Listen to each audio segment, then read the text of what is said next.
I'd like to welcome you to another episode of Mission Matters. My name is Adam Torres, and if you'd like to apply to be a guest in the show, just head on over to missionmatters.com and click on Be Our Guest to apply. All right, today I'm at the Medical Innovation Forum powered by Octane, and my guest is Chip Parker. Chip, welcome to the show. Well, thank you. I appreciate that, Adam. And yeah, here we are. Octane is setting the bar again. Yeah, just love being here. Now you, Chip, I mean, you predate even Octane and some of the other things with one of the initiatives that you founded. Maybe can you talk a little bit about that? Yeah, sure. Thank you. It's it started off by being a kind of a frustrated serial entrepreneur.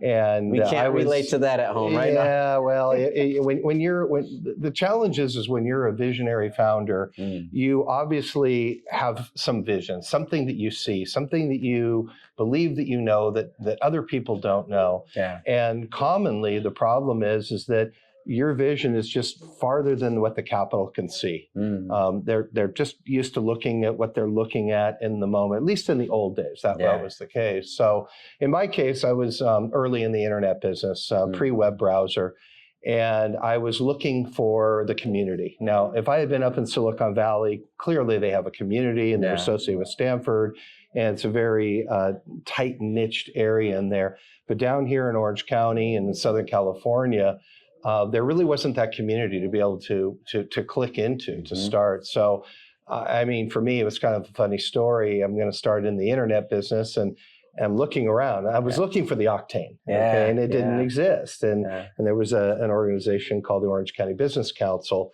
And I went over to the Orange County Business Council. I said, "Oh, I'm an entrepreneur. I want to start this tech company, and this is going to be a great area to do it." This was in 1990, 91, 92, 93. Okay, Web browser was 95. Yep. I'm just trying to get the tech stack in my head. Yeah, I mean, there was buildings around, but there just wasn't the ecosystem. I understand. And so I met with the Business Council, and they're awesome, and they're great, and they're still a big leader in the community. But they said, well, but we're all real estate. You know, we're founded by real estate guys, and our initiatives are real estate and legislation issues with real estate. Yeah. We don't have something like that. I said, well, okay, well, where is it? Who is it? And they're like, it's not here. It doesn't exist. We have one guy in the back that talks like you. Go talk to him. It was that kind of story. And that was just the early days of being in the internet business. And in going through that, I went through the pain point of not having the community to be able to plug into. So as I exited that, I came up with the idea of branding the region under the name Tech Coast, like a Silicon Valley, from Santa Barbara to San Diego, and create an ecosystem. So I went up to the valley, went up to Silicon Valley, and I talked to those guys, and I said, hey, this is what I'm thinking about doing down here, but I don't want to do it without your blessing, and because you guys are the king of it, and can we have our brand and you have your brand? Can we work together? And they loved it, and they said, hey, we need to come together. And they opened their books, opened their records, told me how they did it, how they rolled it out, what the plan would be. So that was the beginning of creating that, and it was funny because at the time there was a Newsweek article cover, Newsweek. And it was one of those directional aerial things that said 50 top high-tech areas in Southern California or in the United States. And here was Silicon Valley and Boston and Austin to me. But there was nothing for Southern California. It didn't rank. Yeah. And I told everybody, I said, this is the problem. As startup entrepreneurs, what are you going to do? Where's the community? And I grew up down here on Balboa Island, and I really didn't want to move to the Bay Area.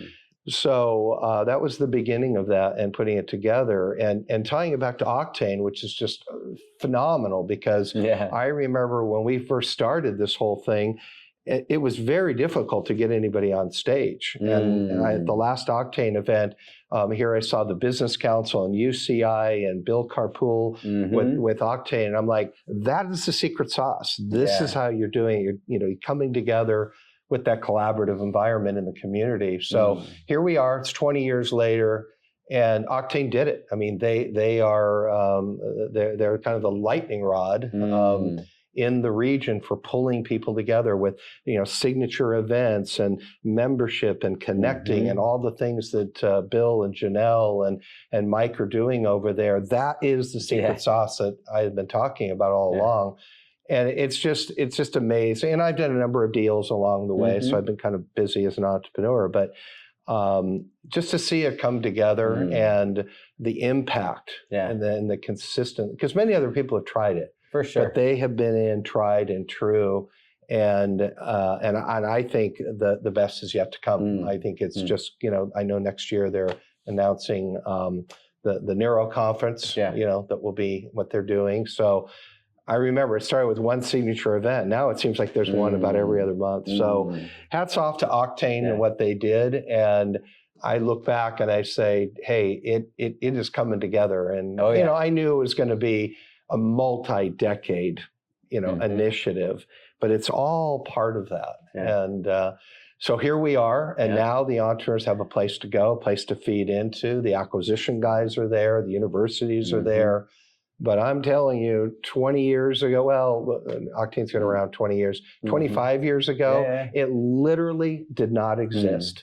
And it was a shame because we had industry clusters here. We had 180 institutions, higher learning. We had 16 industry clusters, deep water ports, rail system, airports, the entire, it's a microcosm of the global economy. It is in Southern California. So there's really no reason that it can't, rank right at the top. And now you look at the numbers and you got Bay Area and Boston and Southern California and San Diego, or that's 1, 2, and 3 now. So anyways, here we are. I want you to answer this from 2 different points of view. So the investor or the acquirer, and then also from the entrepreneur, the person with a company looking for capital. Why should both of those groups be here? Well, there's really 3 questions in there. You've got the investor, and you have to look at the buckets of investors. The thing that most people don't understand is that less than 1% of all deals are, quote, venture capital backed. So what do you do with the other 99% that are out there? Now, often they are entrepreneurs that are just misunderstood, or they're an engineer that's really good at their craft, but they're not a good salesperson, and they just can't quite communicate it. So you have that gap there of venture capital deals versus 99% of the rest of the community.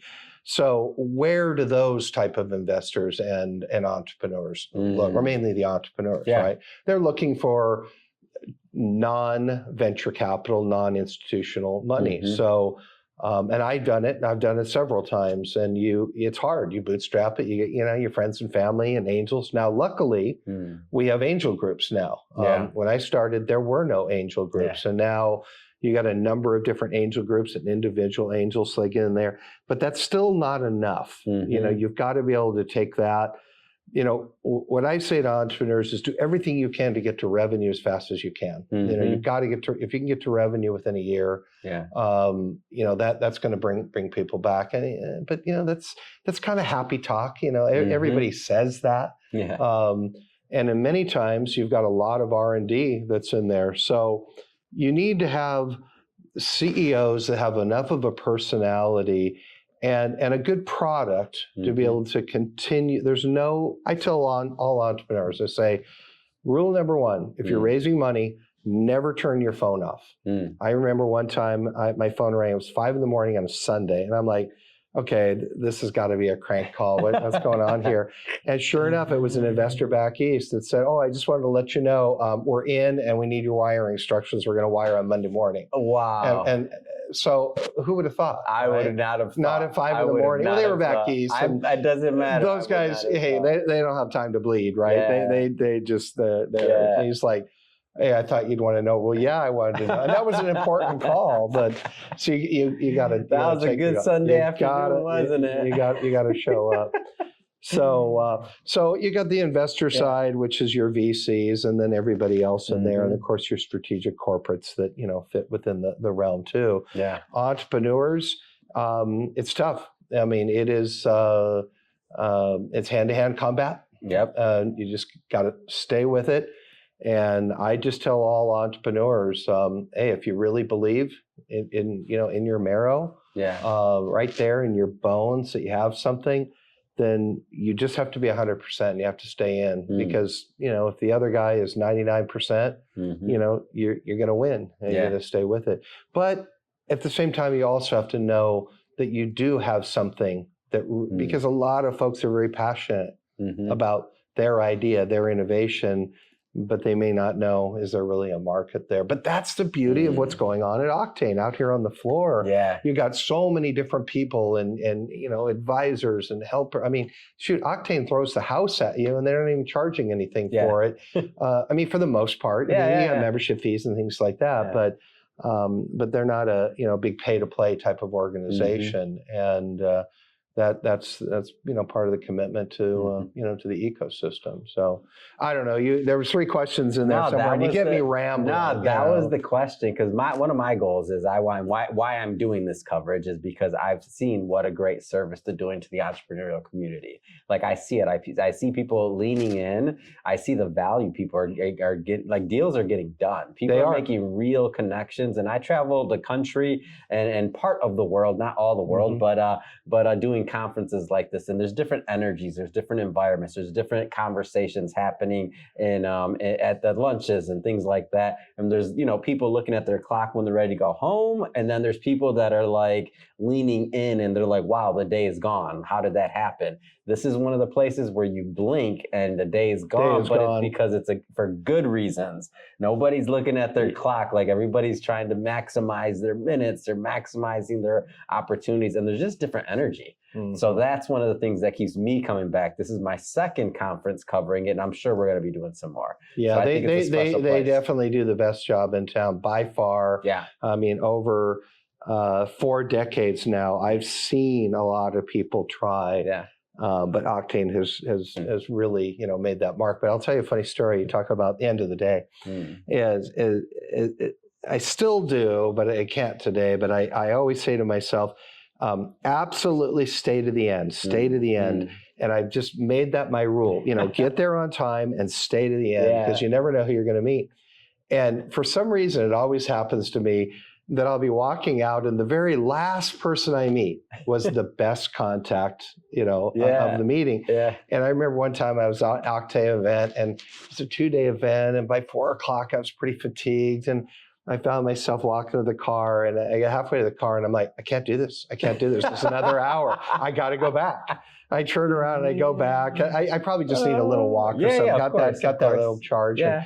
Went back, and sure enough, there it was, stayed to the end. And the very last person that I met as we were walking out together was the best contact of the day. Amazing. So it happens to me all the time. But those are just kind of, the battle stories. That's awesome. As a serial entrepreneur. Well, last question. If somebody wants to follow you on social media, connect, check out a website, anything else, like how do they do that? Yeah, I'm not really. Or are you stealth mode? No. I'm a little bit stealth mode, but not really. I mean, I'm invisible, and I take all my calls. And my company is called LabX Ventures, and I'm on LinkedIn and kind of the normal channels that you would find out there just under my name. But you get heads down, start. It's funny. Your head's down working on R&D, or then all of a sudden you're out in the field, trying to sell it. Awesome. And that's what happened to me in the internet business. Although I had some good partners that did the techie and the R&D stuff, and we each took a discipline and just worked it one brick at a time. And you just have to wake up with that attitude that you think you know what a day is going to be like, or you're up against those big challenges. You just stay with it. Just stay with it. And then some break will come in there, some person that comes in there. And you can have days that you wake up and you think, oh God, it's going to be the hardest day of my life. And by the end of the day, it was one of your best days. And that's one of the, it's just the juice that is in this industry. But I can't say enough about Octane and Bill and Janelle and Mike and the rest of the crew, what they're doing there. They are just superstars in the market, and everybody should the place to be. Awesome. And All that's a right. great way to end it. Yeah, And for everybody thank you. watching, just so you know, we'll put the links to the website and LinkedIn and all that other good stuff in the show notes. So you can just click on them and head right on over. And speaking of the audience, if this is your first time with Mission Matters and you haven't done it yet, hit that subscribe or follow button. This is a daily show. Each and every day, we're bringing you new content, new ideas, and hopefully new inspiration that's going to help you along the way on your journey as well. So again, hit that subscribe or follow button. And again, Again, thank you so much for coming You bet. out. Really Thanks, appreciate it. Alex. All right, Adam. Very well. Thank you.